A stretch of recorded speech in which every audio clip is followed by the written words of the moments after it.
வணக்கம், ஏஞ்சல் சமையல்.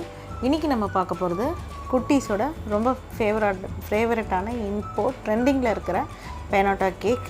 வாங்க அதை எப்படி செய்யலான்றதை பார்க்கலாம். இதுக்கு நான் டார்க் சாக்லேட் எடுத்துருக்கிறேன். உங்களுக்கு வேணும்னா நீங்கள் ஒயிட் கூட எடுத்துக்கலாம். இப்போ இதை நான் டபுள் பாயில் பண்ணி எடுக்க போகிறோம்.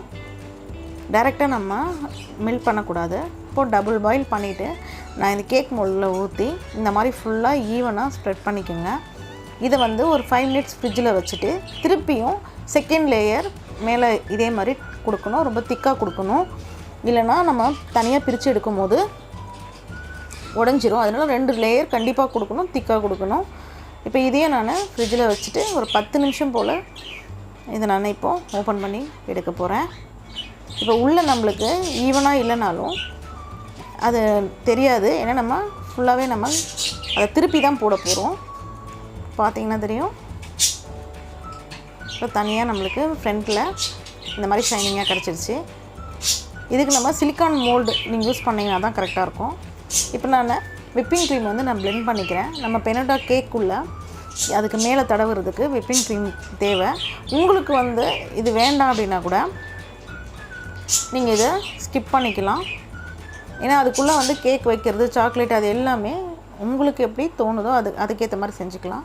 இப்போ நான் ஒரு கேக் போர்டில் ஃபஸ்ட் நான் பிளெண்ட் பண்ணி வச்சுருக்கிறேன் விப்பிங் க்ரீமை கொஞ்சமாக தடவிட்டு சின்ன சைஸ் கேக் உள்ளே வைக்க போகிறோம்.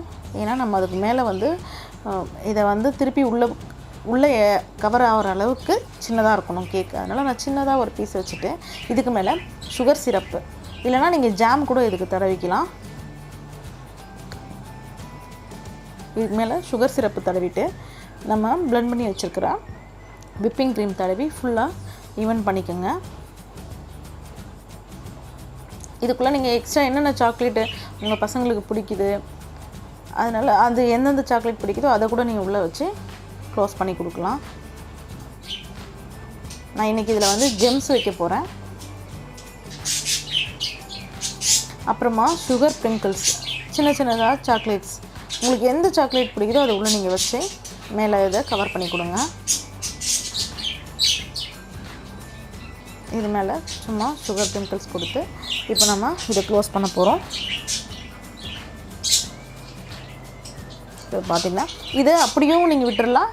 இதுக்கு மேலே நான் சாக்லேட் சிரப்பை வச்சு ப்ரஷ் பண்ண போகிறேன். எதுக்காக அப்படின்னா இதுக்கு மேலேயும் நான் கொஞ்சம் சுகர் ஸ்ப்ரிங்கிள்ஸ் கொடுத்து டெக்கரேட் பண்ணலாம் அப்படின்றதுக்காக. அது நிற்கணும், இல்லைனா அது கீழே விழுந்துருன்றதுக்காக நான் இது மேலே சாக்லேட் சிரப் கொடுத்துட்டு இந்த மாதிரி டெக்கரேட் பண்ணிக்கலாம். இதுவும் நீங்கள் ஓனாக யோசிக்கிறது தான். இந்த மாதிரி ஃபுல்லாக உங்களுக்கு கொடுத்து நீங்கள் டெக்கரேட் பண்ணிக்கோங்க. அவ்வளோதான், பினாட்டா கேக் ரெடி ஆகிடுச்சு. இதை நீங்கள் உடச்சி சாப்பிட்டுக்கலாம். இதை நீங்கள் ஃப்ரெண்ட்ஸுங்களுக்கு கிஃப்டாகவும் இதை நீங்கள் கொடுக்கலாம். பர்த்டேக்கு, வெட்டிங் டேக்கு. இதை கண்டிப்பாக நீங்கள் செஞ்சு பாருங்கள், ரொம்ப ஈஸி. இந்த வீடியோஸ் உங்களுக்கு பிடிச்சிருந்துச்சுன்னா மறக்காமல் சப்ஸ்கிரைப் பண்ணுங்கள், லைக் பண்ணுங்கள். எப்படி இருந்துச்சுன்னு கமெண்ட்ஸில் சொல்லுங்கள்.